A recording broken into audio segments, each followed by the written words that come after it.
Hi guys, it's me again, Jeline. So for today's video, share ko sa inyo paano ko ginawa tong fuzzy Christmas tree ko na to.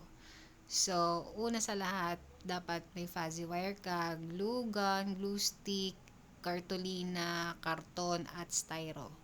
So, sa isang fuzzy wire, hatiin mo sa apat. Pag may apat na, fold mo lang din siya ng isa pa. Tapos yun na yung pinaka size na ilalagay mo. Yan, ganyan. Pino-fold ko siya ulit ng isa pa. So, pag naka-fold ka na ng marami niyan, one by one mong ilalagay dyan sa pinaka parang cone. So, yan. Medyo mataas na yung nagawa natin, guys. Paulit-ulit lang yan. One by one mong ilalagay. So, napili ko green and white. And then, yan, nakuha ko na yung green, white naman.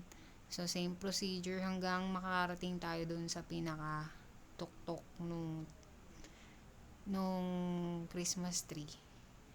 So, yan, medyo malapit na matapos. After nyan, lalagyan na natin siya ng details. So, kailangan may details, hindi pwedeng wala. Kasi, ang boring. So, yan, gumawa na lang ako ng parang candy, star, tapos nag twist lang ako ng purple. Yan, okay na yun.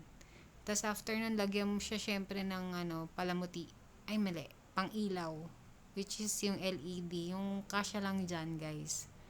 Yon. So, ayan na. Tapos na. Bilis, diba? Gawa na rin kayo ng fuzzy Christmas tree nyo. Nauna. Thank you for watching, guys. Bye-bye.